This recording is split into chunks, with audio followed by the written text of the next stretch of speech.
Hello friends, welcome to Vijay virtual warriors. இன்னைக்கு SAR சம்பந்தமா திரு PTR Palanivel Thiagarajan அவர்கள் என்டிடிவிக்கு ரமணாபல விஜயகாந்த் சார் மாதிரி சூப்பரான டேட்டாவோட வந்து ஒரு பேட்டி கொடுத்துருக்காரு. அதில் எஸ்சிஆர் ஃபார்ம்ஸ் எல்லாம் 75% ஒரு 80% வரைக்கும் எல்லாருக்கும் டிஸ்பியூட் பண்ணியாச்சு அப்படின்னு சொல்றாங்களாம் தேர்தல் ஆணையம். ஆனா அதுக்கு என்ன அர்த்தம்னா, தேர்தல் ஆணையத்துக்கிட்ட இருந்து கலெக்டர், பிஎல்ஓ, பிஎல்ஏ அவங்க மாதிரி ஆள்கள் கைக்கு வந்தது தான் 75% 80%. மற்றபடி பொதுமக்கள் கிட்ட போய் சேர்ந்ததுன்னு பாத்தீங்கன்னா 20% ஒரு 25% தான் போய் சேர்ந்துருக்குதான். அவரு இதை சும்மாவெல்லாம் சொல்லலைங்க. அவரோட மதுரை வார்டுல ஏரியாவா போய் எல்லார்கிட்டையும் விசாரிச்சு பார்த்து கிரவுண்ட்ல இறங்கி வேலை பார்த்து அதுக்கப்புறம் தான் இந்த மாதிரி டேட்டாஸ்லாம் அவரு கொடுத்துருக்கிறாரு. இந்த மாதிரி அவரோட ஏரியால வார்டா போய் விசாரிச்சதுல ஒரு 1000 பேர் இருந்தாங்கன்னா குறைஞ்சபட்சம் ஒரு 200 பேர்ல இருந்து அதிகபட்சமா ஒரு 500 பேர் வரைக்கும் தான் எஸ்சிஆர் ஃபார்மே கொடுத்துருக்காங்களாம். இந்த மாதிரி கிரவுண்ட்ல இறங்கி வேலை பார்த்து அந்த டேட்டாவை எடுத்து தான் அவரு என்டிடிவிலே பேட்டி கொடுத்துருக்கிறாரு. ஏன்னா நம்ம தேர்தல் ஆணையத்துக்கிட்ட போய் ஓட்டர்ஸோட டேட்டாஸ் எல்லாம் கேட்டா அது வந்து எக்ஸல் சீட் ஃபார்ம்ல கொடுக்காம பிடிஎஃப் ஃபார்ம்ல போட்டோ காப்பி மாதிரி கொடுக்குறாங்களாம். இப்போ எக்ஸல் ஃபார்ம்ல கொடுத்தாங்க அப்படின்னு சொன்னா நம்ம அதை வந்து டக்குன்னு ஒரு எக்ஸல் சீட்ல போட்டு அதாவது டபுள் என்ட்ரி ஆயிருக்கா, ஒரே மாதிரி நேம் 2 வாட்டி வந்திருக்கா, ஒரே மாதிரி ஓட்டர் ஐடி நம்பர் 2 வாட்டி வந்திருக்கா, அந்த மாதிரி ஈஸியா செக் பண்ணலாம். ஆனா போட்டோ காப்பிய அந்த மாதிரி கம்ப்யூட்டர்ல போட்டு ரீட் பண்ணி செக் எல்லாம் பண்ணவே முடியாது. ஏன்னா போட்டோனா எப்படி இருக்கோ அப்படியே தான் இருக்கும். அந்த மாதிரி போட்டோ காப்பியா தான் கொடுக்குறாங்களே தவிர மெஷின் ரீடபிள் ஷீட்டா கொடுக்க மாட்டேங்கிறாங்களாம். இதுல இருந்தே தேர்தல் ஆணையம் டேட்டாஸை மறைக்க முயற்சி பண்ணுதுன்னு சொல்றாரு. அது மட்டும் இல்ல, பிஎல்ஓஸ்க்கெல்லாம் ட்ரைனிங் கொடுத்தீங்களான்னு கேக்குறாரு. ஏன்னா 3 லட்சம் பிஎல்ஓஸ் இருக்கிறாங்க, அவங்களுக்கு எப்படி ஒரு வாரத்துல ட்ரைனிங் கொடுத்தீங்கன்னு கேக்குறாரு. அது மட்டும் இல்லாம அப்படி நீங்க ட்ரைனிங் கொடுத்துருந்தீங்கன்னா அவங்க 3 லட்சம் பிஎல்ஓஸ்க்கு ட்ரைனிங் கொடுத்தவங்க யாருன்னு கேக்குறாரு. எதுக்குமே தேர்தல் ஆணையத்துக்கிட்ட இருந்து பதிலே வர மாட்டேங்குதான். இது மட்டும் இல்லைங்க, ஃபார்ம் 17 அண்ட் ஃபார்ம் 20 வந்து கொடுக்கவே மாட்டேங்கிறாங்களாம். ஃபார்ம் 17னா எலெக்ஷன் முடிஞ்சதுக்கு அப்புறமா எவ்வளவு ஓட்டு பதிவாயிருக்குது அப்படின்னு சொல்ற ஃபார்மா. ஃபார்ம் 20னா ஓட்டு எண்ணி முடிஞ்சதுக்கு அப்புறமா எவ்வளவு ஓட்டு வந்து கணக்கு பண்ணியிருக்கிறாங்க அப்படிங்கறதுக்கான ஒரு படிவமா.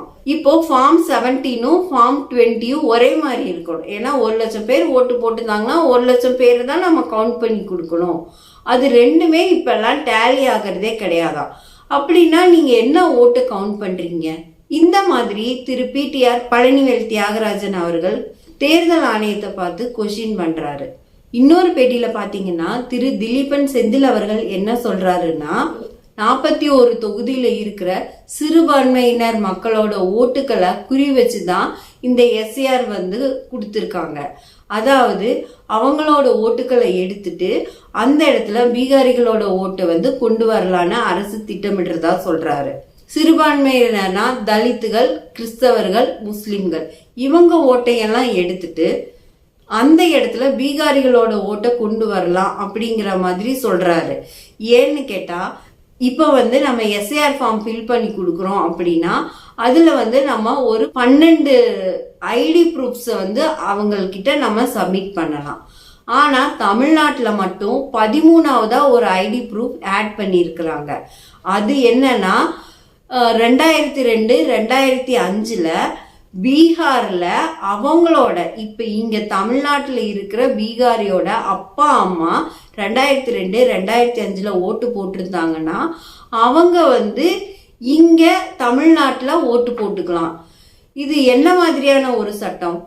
ஒருவேளை 2002, 2005ல நீங்க இங்க இருக்கீங்க, இங்க ஓட்டு போட்டிருந்தீங்க அப்படின்னா இப்ப நீங்க ஓட்டு போடலாம் அப்படின்னு சொன்னா அதுல ஏதோ ஒரு விதத்துல நியாயம் இருக்கு. ஏன்னா 2002, 2005 போது ஒரு 20-25 வருஷம் ஆகுது. அத்தனை வருஷமா அவங்க தமிழ்நாட்டிலே இருக்கிறாங்க அப்படிங்கறதுனால சரி ஓகே, நிரந்தரமா இங்கே இருக்காங்க போல, அவங்களுக்கு வந்து ஓட்டு உரிமை அளிக்கலாம் அப்படிங்கிற மாதிரியாவது ஏதோ ஒரு விதத்துல எடுத்துக்கலாம்னு வச்சுக்கோங்களேன். ஆனா 2002, 2005ல அவங்க அப்பா அம்மா பீகார்ல ஓட்டு போட்டிருந்தா இவங்க இப்ப தமிழ்நாட்டுல ஓட்டு போடலாம். அப்போ இவங்க இப்போ பீகார்ல ஓட்டு போட்டிருந்தா அவ டபுள் என்ட்ரி ஆகாதா? எஸ்ஏஆர் கொண்டு வந்ததே டபுள் என்ட்ரிய எடுக்கணும், ஒரே ஆளு 2 இடத்துல 3 இடத்துல ஓட்டு போடக்கூடாது அப்படின்னு சொல்லிட்டு தானே எஸ்ஏஆரே கொண்டு வந்தீங்க. அப்படி இருக்கும்போது ஒரே நேரத்துல பீகார்லயும் தமிழ்நாட்டிலயும் ஓட்டு போடலாங்கிற மாதிரி கொண்டு வர்றது எந்த விதத்துல சரியா இருக்கும்? பீகாரிகள் ஓட்டு போட்டு தான் நீங்க ஜெயிக்கணுமா? ஏன் தமிழக மக்கள் ஓட்டு போட்டா உங்களால ஜெயிக்க முடியாதா? உங்க மேலேயே உங்களுக்கு அவ்வளோ நம்பிக்கை இல்லையா? அந்த அளவுக்கு மோசமான ஆட்சியை கொடுத்துருக்கிறதா நீங்க நினைக்கிறீங்களா? நல்லாட்சி கொடுத்திருந்தா தமிழக மக்கள் அந்த நல்லாட்சிக்கு தான் ஆதரவு தருவாங்க. இதுக்கான பதில சொல்ல வேண்டியது உங்க மனசாட்சி தான். அப்படின்னா இப்ப தமிழ்நாட்டுக்காரங்க போய் பீகார்ல ஓட்டு போடலாமா? இல்லைன்னா பீகாரோட ஏன் நிப்பாட்டிட்டீங்க? மத்திய பிரதேசம், உத்தரப்பிரதேசம், அஸ்ஸாம், குஜராத், கேரளா, கர்நாடகா, பீகார், ஒடிசான்னு அத்தனை பேரையும் தமிழ்நாட்டுல ஓட்டு போட சொல்லுங்களேன். யார் வேணாலும் எங்க வேணாலும் ஓட்டு போடலாம்னா அப்புறம் எதுக்கு இந்த மாதிரி மாநில தேர்தல்லாம் நடத்துறீங்க? மத்திய பிரதேசம், உத்தரப்பிரதேசம், ராஜஸ்தான், ஒடிசா, பெங்காலின்னு எல்லாரையும் கூட்டிட்டு தமிழ்நாட்டு ஓட்டர் லிஸ்ட்ல சேர்த்துருங்க. தமிழ்நாட்டுக்காரங்களெல்லாம் தூக்கி கடல்ல போட்டுருங்க. தமிழ்நாட்டுக்காரங்கெல்லாம் ஓட்டுரிமை இழந்துட்டு இந்திய மக்களானே தெரியாம போய் கடல்ல விழுந்து சாகுறோம். ஏற்கனவே நம்ம தூய்மை பணியாளர்கள்லாம் கடல்ல குதிச்சு போராட்டம் பண்ணிட்டு இருக்காங்க. அப்படியே தமிழ்நாட்டு ஜனங்க மொத்தத்தையும் தூக்கி கடல்ல போட்டு அத்திப்பட்டி மாதிரி சமாதி ஆக்கிட்டீங்கன்னா உங்களுக்கு சந்தோஷமா இருக்குமா? எஸ்ஏஆருங்கிற பேர்ல ஏன் இந்த அளவுக்கு மக்களை டார்ச்சர் பண்றீங்கன்னு ஒன்னும் புரியவே மாட்டேங்குது.